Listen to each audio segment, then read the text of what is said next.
एक next topic पढ़ेंगे closest distance किसी भी न्यूक्लियस की।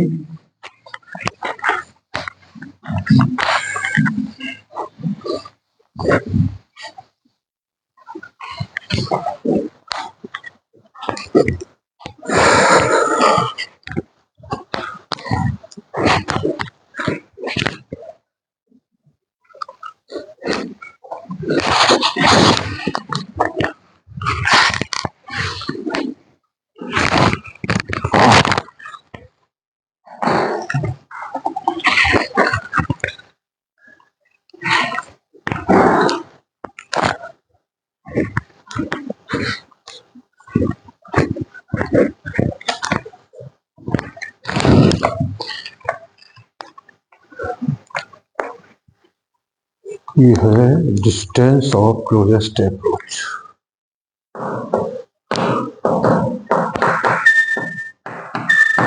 डिस्टेंस ऑफ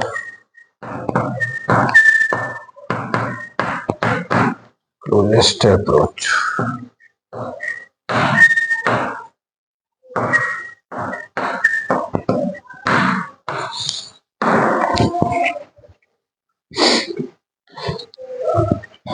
और ये कह रहा है कि when alpha particles fall a thin metal foil, the particles are scattered in various of direction by the nuclei of the atoms of the foil. The angle of scattering of a particular particle depend upon the particles impact parameter perpendicular distance from the nucleus in the initial direction of motion of the particle. Rutherford shows that of the nuclei of assuming to be a point mass and a point charges and the electrostatic force between the nucleus and the alpha particle assuming to be governed by Coulomb's inverse square law. When P the angle of scattering, तो ये हमारे पास major होता है। अगर हम इसमें बात कर रहे हैं तो ये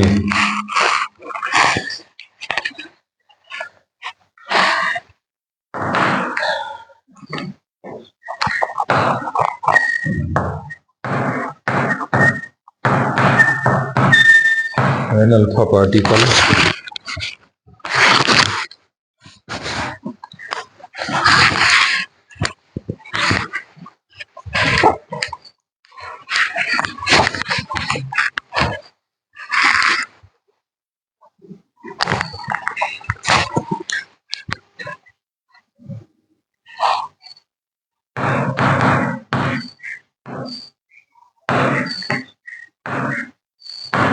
on a thin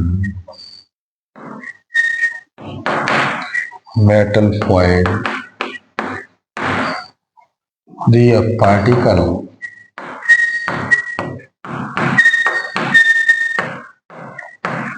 are scattered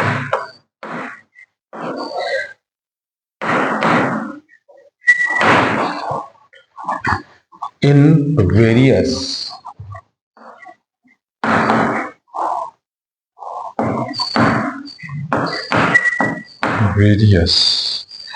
direction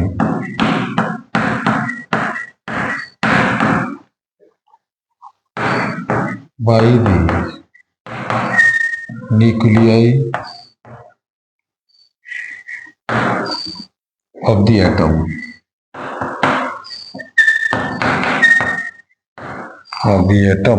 of the foil of the foil, the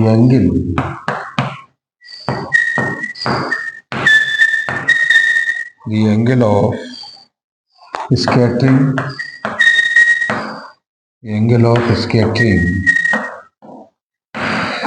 of a particular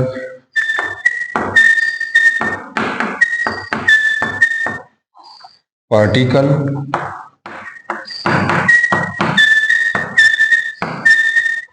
depends upon the particle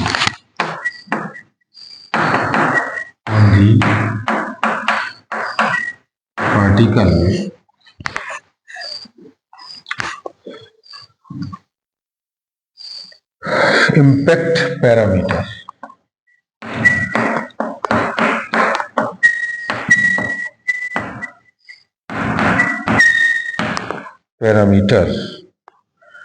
So therefore there is the nuclei of the cot theta y2 is equal to 2p upon b के साथ cot phi is equal to, और यह p parameter है, और given a quadratic theories the coefficients of, ये हमारे पास एक nuclei है प्लस के जेड, ये इसका सेंट्रल पार्ट है, और ये आर नॉट है, और ये हमारे पास अल्फा पार्टिकल है, और ये स्कैटरिंग है, और ये कितना प्लस के 2 इलेक्ट्रॉन्स के साथ। तो इनके बीच एक रिलेशन निकल के आता है, ये पोटेंशियल एनर्जी बाय न्यूक्लियस। तो पोटेंशियल एनर्जी ऑफ न्यूक्लियाई, तो ये कितना है 1/4 पाई की एप्सिलॉन जेड, और ये 2e अपॉन आर नॉट,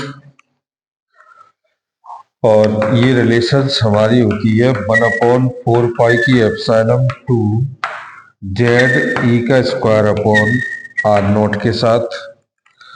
तो टोटल एनर्जी हमारे पास मेंटेन हुई कितनी, टोटल एनर्जी आपके पास आ गई 1/4 पाई की एप्सिलॉन 2 जेड ई का स्क्वायर अपॉन आर नॉट के साथ।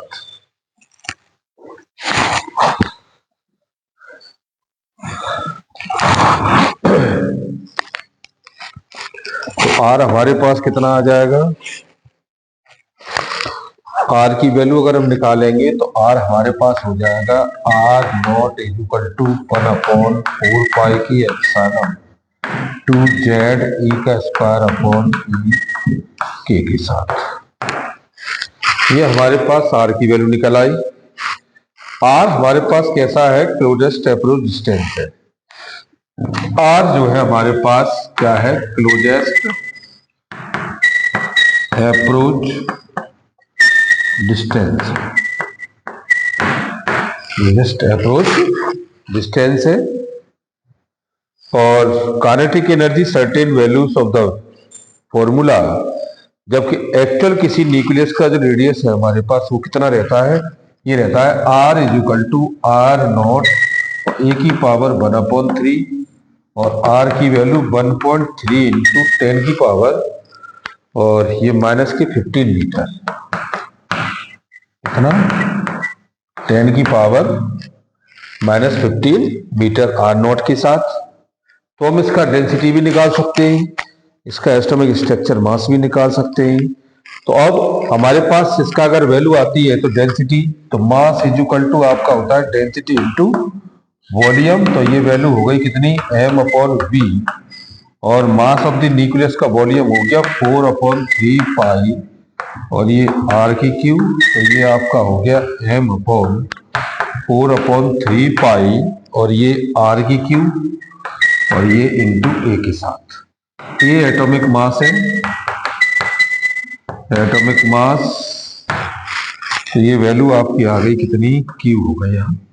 तो डेंसिटी ऑफ, ये वैल्यू हो गई m/4/3 पाई, और r की वैल्यू है 1.3 इंटू 10 की पावर -15 की क्यू इंटू ए के साथ। तो हम इसकी डेंसिटी भी निकाल सकते हैं कि मटेरियल हमारा किस डेंसिटी का है। इतनी सारी बातें इसमें बताई गई हैं, और ये भी कह सकते हैं आप एटॉमिक जो एक्चुअल न्यूक्लियर रेडियस है, the estimate of the performing the scattering experiment is usually the highly energetic electrons and neutrons, and studying the deviation of the result from the Rutherford formula, it has been found that the nuclear radius r is given by r is equal to r dash e की power 1/3 is the mass number of the nucleus। अच्छा, अब इसके बाद आता है next topic है atomic structure.